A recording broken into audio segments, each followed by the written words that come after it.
Hello, my name is Noah Agua. I'm speaking on active listening. I learned about this issue in Chapter 5 from Communications in the Real World. I want to zero in on how it affects work relationships. Our goal is to inform our family how active listening can help communication in the workplace. I want the audience to gain a better understanding of what active listening means. I'm going to give specific examples that tie into active listening as I go through this discussion. As an athletic trainer, when first evaluating the trainee and taking them through their physical journey, trainers will use active listening to better understand the goals of the trainee and how he or she wants to look and feel when all is said and done. My questions for the audience would be, what is active listening? How can active listening help communication? What are active listening traits? My hope and goal for the audience and for this discussion is to better inform them about what active listening is, ways they can practice active listening, and how it can positively affect the workplace. In order to do these things, we are going to go over exactly what active listening is, overcoming mental barriers, and finally doing things to help with active listening, like but not limited to keeping eye contact, asking general and follow-up questions, and taking notes. Active listening is the process of pairing outwardly visible positive listening behaviors with positive cognitive listening practices. Now, this can help communication by giving the speaker a sense you are listening and paying attention.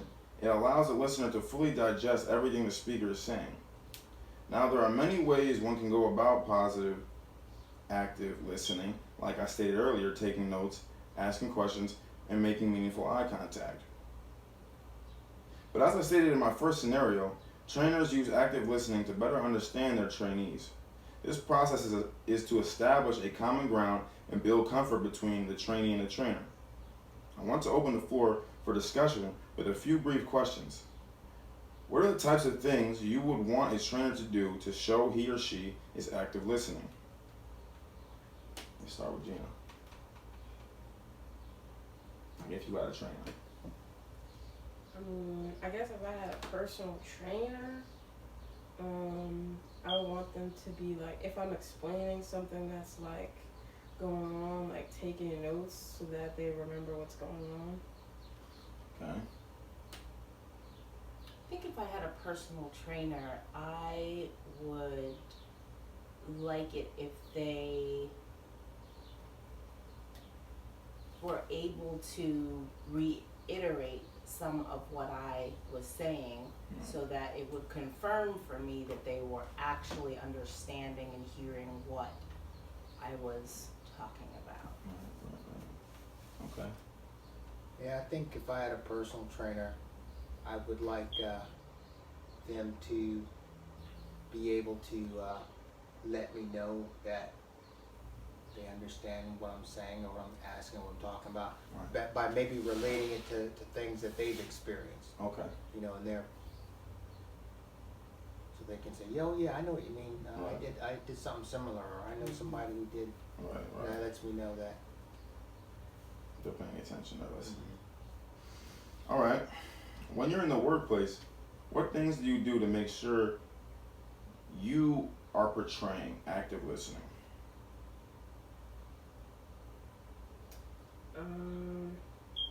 I guess in the workplace, like if someone needed help with something or trying to figure something out, like I would just make sure that like when they're explaining stuff to me, like I would make sure I maintain like eye contact with them so that they know I'm paying attention to what they're saying, not just like looking around.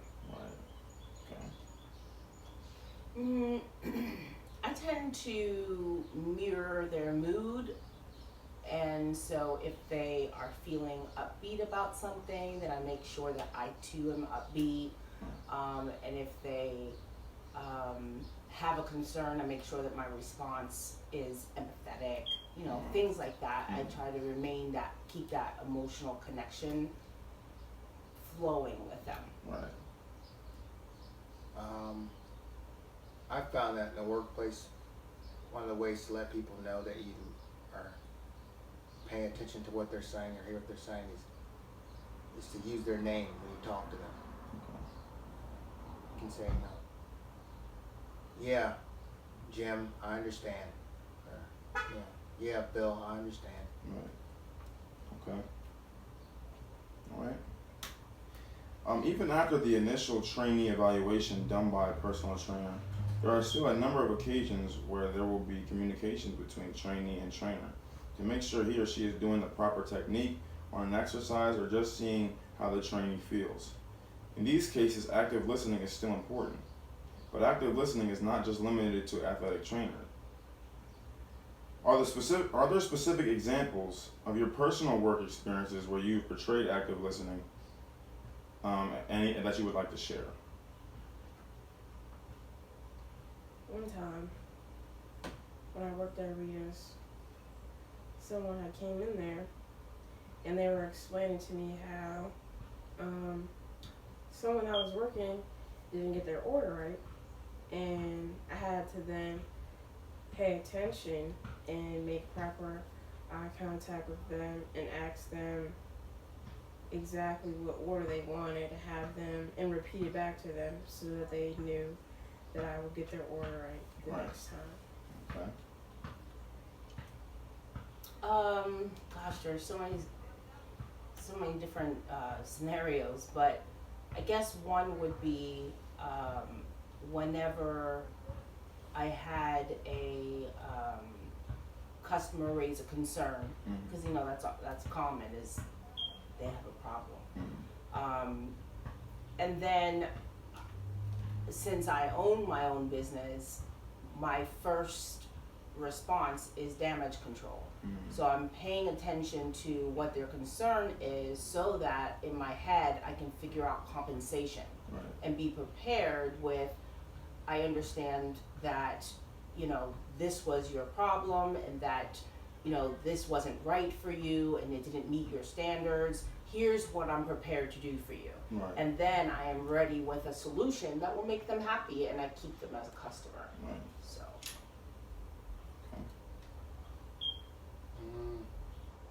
I was just thinking about what she was saying about customers and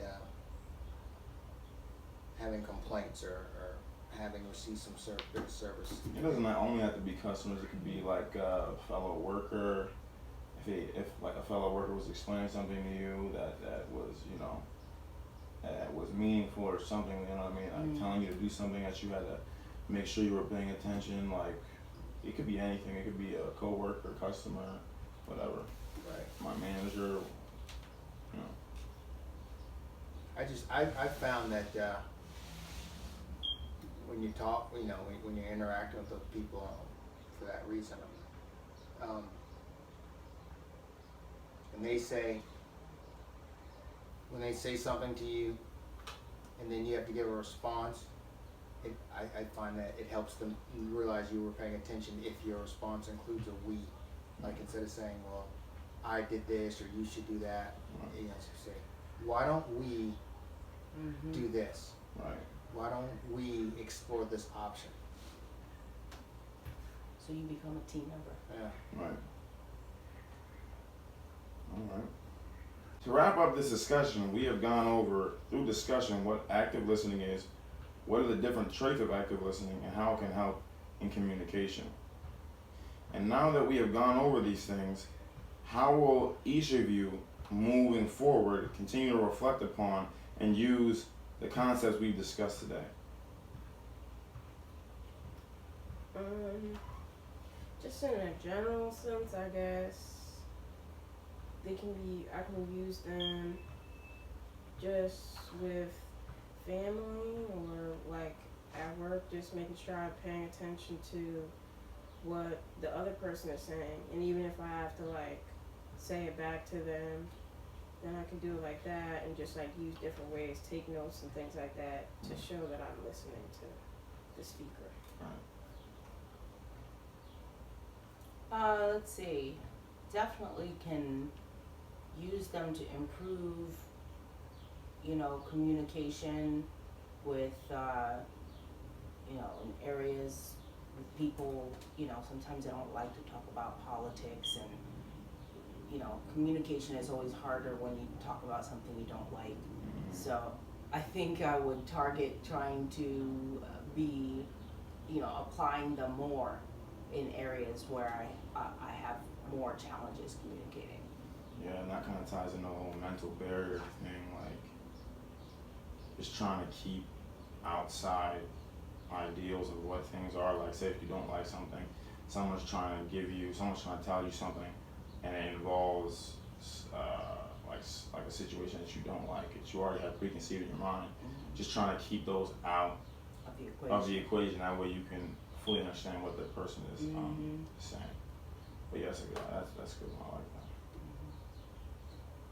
that. I think I'll explore more of these active listening concepts. I'd never heard of it till you brought it up, but I think I'm gonna look more into it and see how I can utilize it myself moving forward to be a more receptive listener. Yeah.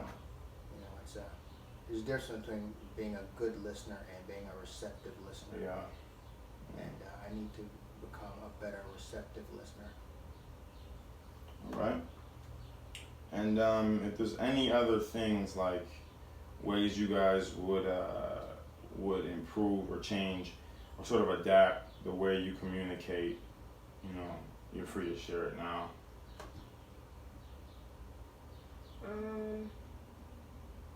Maybe just like how Kirk was saying, like just like learning to use it more in like just like an everyday sense. So just paying more attention when people are like talking and stuff like that, so that you can understand what they're saying without having to like shut them down if you don't necessarily like agree with what they're saying. At least be open to like listening to it. Yeah, I agree. Frequency of practice is what makes it natural. So Right. you won't have to be forcing yourself to, you know, apply a skill set whenever you're just doing it naturally all the time. So yeah, just frequency, doing it more.